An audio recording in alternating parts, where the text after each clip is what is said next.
जय हिंद फ्रेंड्स, मैं Pushpendra Yadav. Welcome to word student scope. Students, इस लेक्चर में मैं 12th class NCERT maths chapter number 5th continuity and differentiability के ऊपर क्वेश्चन कराऊंगा। इसमें मैं एग्जाम्पल नंबर 14 अपने एनसीईआरटी बुक का करा रहा हूँ, राइट। सो देखिए इसके अंदर क्या कहा जा रहा है। कहा जा रहा है show that every polynomial function is continuous function. कहा जा रहा है कोई भी पॉलिनोमियल फंक्शन है, जनरली एक polynomial function F x consider करो। इस तरह से हम लिखते हैं n डिग्री का, मान लो ए एन एक्स की power n plus a n है कि नहीं, ए एन एक्स की power a n minus one x की power n minus one plus a n minus two x power n minus two, right, plus a n minus 3x power n minus three plus up to so on plus a1x plus a0, right. Where क्या होता है, where a0 a1 a2 a3 up to so on an सारे क्या होते हैं, real number में belong करते हैं, है कि नहीं, कोएफिशिएंट होते हैं, राइट। तो इसको अगर डिग्री n का पॉलिनोमियल है बेसिकली, तो इसको कंटिन्यूटी देखना है। और ये बेसिकली अगर इसको अलग अलग एक फंक्शन कंसिडर किया जाए, है कि नहीं, ये फंक्शन तो एफ एक्स क्या है, एक प्रकार से n फंक्शन का सम है कि नहीं। इसको मान लो f1 माना जाए, f2 माना जाए, है कि नहीं, f3 माना जाए, f4 माना जाए। इसी प्रकार से n फंक्शंस का सम है fn, राइट।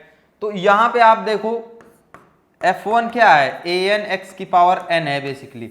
ये कंटिन्यूअस है कि नहीं, हर जगह कंटिन्यूअस है कि नहीं, x की पावर n ये हर जगह कंटिन्यूअस है कि नहीं, कंटिन्यूअस एवरीवेयर। इसी प्रकार से f1 हो गया, f2 भी क्या हो जाएगा, ए एन माइनस वन एक्स की power n minus one, right, ये भी कंटिन्यूअस होता है। सो सारे हेंस fn क्या है, fn equal to a0 constant function है, राइट, ये भी कंटिन्यूअस होता है। सो पूरे कॉन्टिन्यूअस फंक्शन हो रहे हैं, राइट। अब कॉन्टिन्यूअस फंक्शन का सम भी तो कॉन्टिन्यूअस होगा, है कि नहीं, कंटिन्यूअस फंक्शन है, इनका सम भी कंटिन्यूअस हो जाएगा, है कि नहीं, f1 f2 plus up to so on. fn भी कंटिन्यूअस फंक्शन होगा, कॉन्टिन्यूअस फंक्शन होगा। बात समझ आ रही है कि नहीं, ये भी कंटिन्यूअस फंक्शन होगा। दूसरी बात देखिए, ये कंटिन्यूअस फंक्शन होगा, no doubt, right, continuous function होगा, राइट। नाउ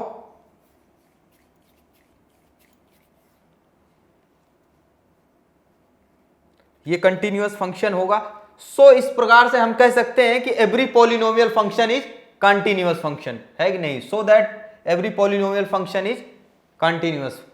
सो इस प्रकार से हम कह सकते हैं hence every, right, every polynomial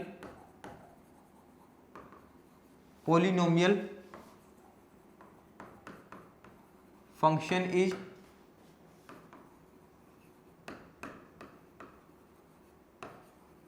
continuous function. इस प्रकार से हम कह सकते हैं कि नहीं, कि हर एक पॉलिनोमियल फंक्शन कंटिन्यूअस फंक्शन होता है। ज्यादा कुछ इसके अंदर कुछ है ही नहीं, सो राइट। अब ये वाला देखिए, इसके अंदर क्या कहा जा रहा है, find all the points of the discontinuous, right, discontinuity of the greatest integer function. Greatest integer function की हमें ऑल डिसकंटिन्यूटी निकालनी है of the greatest integer function, points of all discontinuity defined by f x is equal to, इस तरह से defined है कोई greatest integer function, right, where this denotes the greatest integer less than और equal to x. इसको box x से पढ़ते हैं, राइट, ग्रेटेस्ट इंटीजर फंक्शन इसका मतलब होता है। इसको f x is equal to इस तरह से बॉक्स के अंदर बना के लिखते हैं, है कि नहीं, ग्रेटेस्ट इंटीजर फंक्शन। इसको मैं बता दूं, अगर एफ एक्स इस तरह से डिफाइन हो, राइट, एफ एक्स अगर 0 से लेस देन 1 तो ग्रेटेस्ट इसकी वैल्यू क्या होती है, 0 होती है हमेशा, राइट अगर इस तरह से हो ग्रेटेस्ट इंटीजर। अगर x क्या हो 1 से एंड लेस देन 2 तो इसकी वैल्यू ग्रेटेस्ट इंटीजर x की वैल्यू क्या होगी 1 होती है। इस तरह से अगर x 2 से बड़ा x greater than equal to but less than 3 इसके ग्रेटेस्ट इंटीजर x की वैल्यू क्या आएगी 2 आएगी, राइट इस तरह से। अगर नेगेटिव केस ले लिया जाए जैसे ग्रेटेस्ट इंटीजर x की वैल्यू, मान लो यहां पे x की वैल्यू मैंने ले लिया suppose right x less than right यहां पे ले लिया 0 and greater than equal to -1 right, तो इसकी वैल्यू क्या हो जाएगी -1 हो जाएगी, समझ रहे हो। अगर x यहां पे -1 ले लिया, समझ रहे हो -2 तो इसकी वैल्यू क्या हो जाएगी ग्रेटेस्ट इंटीजर x की वैल्यू इन दिस केस -2 हो जाती है। अब सपोज ग्रेटेस्ट इंटीजर निकालना हो, जैसे मान लो मैं कहूँ -1.99 का ग्रेटेस्ट इंटीजर, तो ये क्या हो जाएगा 1 हो जाएगा इसका ग्रेटेस्ट इंटीजर। -1.99 का ग्रेटेस्ट इंटीजर क्या हो जाएगा -2 हो जाएगा। इससे बड़ा इंटीजर है कि नहीं, इससे बड़ा इंटीजर बेसिकली हमें ये नहीं देखना है कि इससे तो छोटी वैल्यू है, इंटीजर हम देख रहे हैं राइट। सो इस तरह से इसको डिफाइन करते हैं। तो आप देख रहे हो, आप एक चीज यहां पे देख रहे हो कि भाई 1 चाहे 1.9 लो इसकी भी वैल्यू 1 है, 1.8 लो इसकी भी वैल्यू 1 है, 1.1 लो इसकी भी वैल्यू 1 है। मतलब 1 से 2 के बीच में जो भी वैल्यू ले रहे हो हमेशा 1 आ रहा है। ये देखो इस वाले फंक्शन पे अगर कंसीडर करो, अगर x की वैल्यू 1 से 2 के बीच में ले रहे हो तो हमेशा 1 आ रहा है। इसके मतलब हर एक क्या है नॉन इंटीग्रल पॉइंट पे ये क्या है कंटिन्यूअस है। देखो नॉन इंटीग्रल पॉइंट के मतलब भाई 1 और 0.9 के बीच में, 1 और 2 के बीच में देखो इसके बीच में ये क्या आ रहा है हमेशा 1 आ रहा है। तो इसके मतलब है कि ये इसके बीच में कंटिन्यूअस है कि नहीं है। लेकिन जैसे f ऑफ 2 यहां पे f ऑफ 1 ले लूं मैं greatest integer x is equal to 1 जैसे चेंज हो रहा है राइट। जैसे यहां पे देखो x जब 1 से मान लो 2 है तो इसकी वैल्यू 1 है, लेकिन जैसे x इज इक्वल टू इसकी वैल्यू जब यहां से मैं 2 ले रहा हूं राइट 2 से 3 तो इसकी वैल्यू 2 आ जा रही है। तो इसके आपको क्या दिख रहा है कि भाई जैसे जैसे हम इंटीजर पॉइंट पे जा रहे हैं अलग अलग तो इसकी वैल्यू चेंज हो रही है कि नहीं, फंक्शन की चेंज हो रही है ऑब्वियसली है कि नहीं। देखो यहां पे 2 आ जा रहा है, 1 2 आ जा रहा है, वैसे इसमें भी आ जा रहा है कि नहीं आ रहा है राइट। सो यहां से हम क्या कह सकते हैं कि भाई इंटीग्रल पॉइंट पे ग्रेटेस्ट इंटीजर फंक्शन क्या होता है डिसकंटिन्यूअस होता है। लेकिन नॉन इंटीग्रल पॉइंट पे देखो 1.9 1.8 कुछ भी ले लो 1 एंड 2 के बीच में हमेशा इसकी वैल्यू क्या आएगी ग्रेटेस्ट इंटीजर 1 आएगी। सो हम क्या कह सकते हैं नॉन इंटीग्रल पॉइंट पे greatest integer function is a continuous function right, but integral point पे नॉट।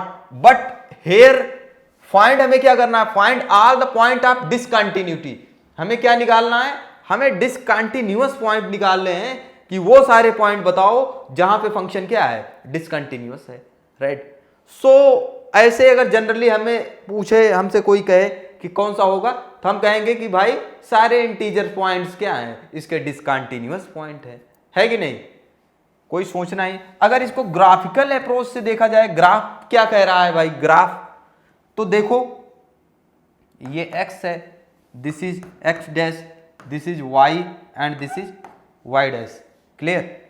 अगर यहां पे मैं 1 लेता हूं x इज इक्वल टू 1 ले रहा हूं तो देखिए भाई 0 जब 1 से छोटा 0 के बीच में तो इसकी वैल्यू 0 आ रही है कि नहीं। मतलब ग्रेटेस्ट इंटीजर क्या देता है अपना 0 वैल्यू दे देता है भाई, ये 0 पे आ जाता है।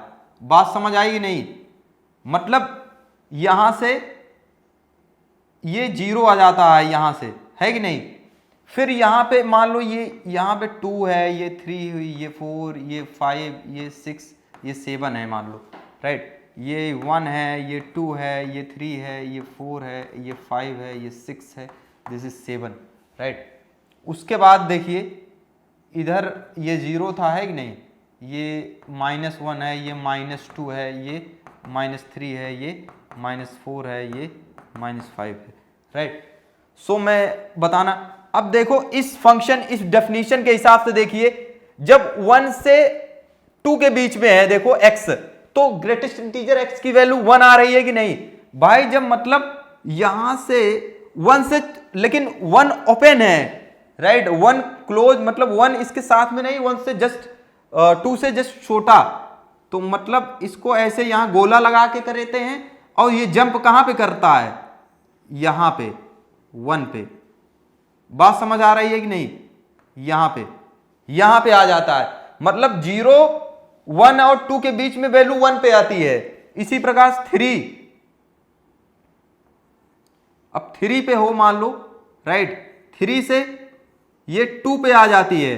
इसको इसीलिए हम जंप, इसको कहते हैं हम जंपिंग फंक्शन भी कहते हैं, जंप डिसकंटिन्यूअस फंक्शन। इसको जंप करता है, यहां से यहां जंप कर रहा है ऐसे, राइट। अब 3, 4 से 3 के बीच में होगा तो 3 पे जंप करता है। अब यहां से ऐसे 3 पे जंप कर जाएगा, राइट। अब यहां पे ऐसे गए 5 से 4 पे आ जाता है। इसके बीच में कोई भी वैल्यू लोगे इंटीजर, राइट, इसको छोड़ करके यहां पे आ जाएगा भाई, इसको जस्ट छोड़ के। सिमिलरली यहां पे 6 ले लिया हमने, राइट, 6 से ये जंप कर जाएगा 5 पे, समझ रहे। इस तरह से इसका ग्राफ बनता है। अब जैसे यहां पे अब 0 लिया है आपने, 0 से 1 के बीच में, राइट। अब जैसे यहां पे 0 यहां पे था, राइट, यहां पे x क्या होता है, 0 होता है। 0 से क्या आता है, -1 पे जंप कर जाता है, राइट, इधर। फिर जब -1 पे ले आ जाएगा, राइट, जब क्या होगा, -1 क्लोज में होगा,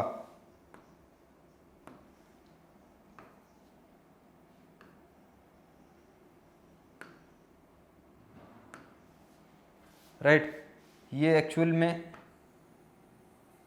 ऐसे होगा, राइट। यहां पे जब 0 को क्लोज करता है, राइट, नेगेटिव के केस में, राइट, यहां पे देखिए ये जब 0 से छोटा लेकिन इसको क्लोज करें नेगेटिव साइड को, राइट, तो क्या आता है, -1, मतलब है कि नहीं, 0 से तो ये -1 आएगा। फिर -1 को छोड़ करके जब यहां पे ये -2, फिर यहां से 3, राइट, इस तरह से ये जंप, तो इसको जंप डिसकंटिन्यूअस फंक्शन कहते हैं, राइट। इस तरह से जंपिंग इसका ग्राफ बनेगा। अब कहा जा रहा है find the all the points of the discontinuity of the greatest integer function. इसको देखिए यहां पे आगे केस 1 है, इसमें केस 1 कहा जा रहा है डिसकंटिन्यूअस फंक्शन। और वैसे ग्राफ से मैंने बताया कि कहां पे भाई कंटिन्यूअस हो रहा था, मैंने इसके डेफिनेशन से, जहां पे इंटीजर पॉइंट थे वहां पे डिसकंटिन्यूअस हो रहा है, नॉन इंटीग्रल पॉइंट पे कंटिन्यूअस। यहां पे इसको मैंने कई बार बताया, ये बात आपको समझ भी आई होगी। अब केस 1 देखिए, let C be a real number. C क्या है, एक रियल नंबर है कोई, which is not equal to any integer. C क्या है, कोई रियल नंबर है, right, which is not equal to any integer, मतलब सी बिलोंग्स टू आर, कोई नंबर है लेकिन ये इंटीजर के इक्वल नहीं है। C does not belongs to Z, R के अंदर है लेकिन जेड के अंदर नहीं है, इंटीजर नहीं है, right, equal to any integer. It is evident from the graph that for all real numbers close to c। तो हमने ग्राफ से क्या देखा, अगर c कोई c is not equal to any integer, it is evident from the graph of the all real number close to c the value of the function is equal to c. तो क्या आ जा रहा, value of function equal to c that is limit x tends to c f x, limit x tends to c f x is equal to c, right. C also f of c is equals to c and hence the function is continuous at all real numbers not equal to integers। तो क्या आ रहा था student, यहां पे इसका कहने का मतलब है कि अगर c कोई ऐसा नंबर है जो रियल नंबर है, इंटीजर नहीं है, तो इस केस में हम देख रहे थे कि limit right x tends to c, limit x tends to c f x जो है वो ग्रेटेस्ट इंटीजर c के बराबर आ रहा था हर केस में, राइट, ये आ रहा था, राइट। सो हम क्या कह सकते हैं, और f ऑफ c भी आ रहा है, और c के अंदर डाल दोगे तो f ऑफ c भी के इक्वल आ रहा था, that means f of c के इक्वल। तो हम क्या कह सकते हैं, hence the function is continuous at all real number not equal to integer, integer नहीं है तो फंक्शन कंटिन्यूअस होगा। जैसे अगर देखो भाई, जैसे मैंने 1 पॉइंट कोई नॉन इंटीग्रल पॉइंट ले लिया, 1.3 ले लिया, राइट, 1.3 पे नॉन इंटीग्रल पॉइंट लिया। अब इस पे left hand limit right hand limit लगाया, देखो अब मान लो फंक्शन क्या है अपना f ऑफ, ये है, इस तरह से डिफाइन है। अब देखो f ऑफ 1.3 ग्रेटेस्ट इंटीजर 1.3 क्या हो जाएगा, 1 आ जाएगा, है कि नहीं। अगर इसको limit x tends to right 1.3 plus लिखा जाए और ग्रेटेस्ट इंटीजर x, क्लियर, और 1 प्लस 3 के राइट नेबरहुड में भी 1 पॉइंट समथिंग आएगा, है कि नहीं, 1 पॉइंट समथिंग आएगा, तो इस केस में भी 1.3 ही रहेगा, राइट। 1.3 में समथिंग ऐड होगा तो 1 पॉइंट मतलब 2 से कम ही होगा, तो इसकी भी वैल्यू 1 आ जाएगी। इसी प्रकार से left limit x tends to 1.3 minus ले लो, राइट, तो ये भी ग्रेटेस्ट इंटीजर फंक्शन है, तो बेसिकली 1.3 रखोगे तो 1.3 से माइनस करोगे तो वो 1 पॉइंट समथिंग आएगा, राइट, और 1 पॉइंट समथिंग का जो ग्रेटेस्ट इंटीजर है 1 आता है, तो तीनों केस में 1 ही आएगा। सो हम इस तरह से we can claim that, right, हम कह सकते हैं डेफिनेटली कि नॉन इंटीग्रल पॉइंट पे function greatest integer function is continuous and integer points पे ये डिसकंटिन्यूअस है। डिसकंटिन्यूअस जैसे इंटीजर पॉइंट्स मैंने, अब भाई इसके लिए केस 2 है, केस 2 में देखिए let C B N integer, अगर सी कह रहे हैं केस 2 में इंटीजर है, then we can find A sufficiently small real number. अगर सी कोई इंटीजर है, सफिशिएंटली एक स्मॉल नंबर हम राइट आर ग्रेटर देन 0 हम फाइंड कर सकते हैं, एग्जिस्ट करेगा सच दैट, और c minus r is equal greatest integer c minus r क्या हो जाएगा बताइए, सी माइनस 1 हो जाएगा, right, and where c plus r equal to c हो जाएगा। This in terms of the limits means limit x tends to c minus f x is equal to c minus 1 हो जाएगा left limit, and right limit क्या हो जाएगा, c plus f x आ जा रहा है। तो किसी पॉइंट c पे, मतलब लिमिट जैसे कोई पॉइंट c लिया हुआ है कि नहीं, जैसे 0 ले लो स्टूडेंट, अगर c की वैल्यू में 0 पे भी ले लोगे ना इंटीग्रल पॉइंट, अगर कोई भी पॉइंट आप 1 ले लो suppose, right, x tends to 1 plus f x, right, greatest integer, तो 1 प्लस एफ एक्स का मतलब 1 प्लस h है कि नहीं, लिमिट h टेंस टू 0 इसका मतलब होता है। अगर 1 पे कुछ ऐड कर रहे हो तो इसका ग्रेटेस्ट इंटीजर 1 हो जाएगा। अगर मैं इसी लिमिट को x टेंस टू 1 माइनस ले लेता हूं एफ एक्स, बात समझ रहे हो, लिमिट x टेंस टू, तो ये हो जाएगा लिमिट h टेंस टू 0 हो जाएगा, इसको 1 माइनस h में लिख सकता हूं by limit h tends to 0, और 1 से कुछ कम लेफ्ट साइड में ये 0 हो जाएगा कि नहीं। तो देख रहे हो आप, मतलब इंटीग्रल पॉइंट 1 लिया इस पे, left and right hand limit same आ रही है क्या? नहीं आ रही है। सो इसी तरह से यहां पे तो मतलब इसका मतलब ये एक जनरल पॉइंट सी लिया है, तो limit x tends to c plus का मतलब fx का मतलब है कि ये हो जाएगा भाई इसकी लिमिट, राइट, c डाल रहे हैं तो limit x tends to c plus greatest integer x का मतलब यही हो जाएगा बेसिकली c -1, एक कम c से, राइट। c एक्चुअल में यहाँ पे ये लेफ्ट के लिए मैंने कर दिया, ये राइट के लिए बेसिकली c हो जाएगी, right. And limit x tends to c minus fx and limit x tends to c minus greatest integer x, इसकी वैल्यू c -1 हो जाएगी। कोई जनरल पॉइंट तो c -1 c क्या सेम होगा? नहीं होगा, तो इसलिए हम कह सकते हैं since these limits can not be equal to each of the other any for any c the function is discontinuous at every integral point। बात समझ आएगी नहीं? तो एवरी इंटीग्रल पॉइंट पे भाई, इंटीजर पॉइंट पे ग्रेटेस्ट इंटीजर फंक्शन ये समझ लो कि डिसकंटिन्यूअस होता है, और इंटीजर पॉइंट्स को छोड़ करके हर एक पॉइंट पे ग्रेटेस्ट इंटीजर फंक्शन क्या होता है? कंटिन्यूअस होता है। ये चीज दिमाग में बैठा लो, और जो कि आपके बहुत काम आएगी, राइट, बहुत यूजफुल है। और ये चीज अगर आपको पता है तो बहुत ऐसे एंट्रेंस हैं जहां पे आप डायरेक्ट ऐसे मार के आंख बंद करके चले आओगे, या कहीं ना कहीं उसका कंसेप्ट यूज हो जाएगा और फंक्शन जनरलाइज करते हैं। सो थैंक यू स्टूडेंट्स, ध्यान लगा के पढ़िए। सो जय हिंद।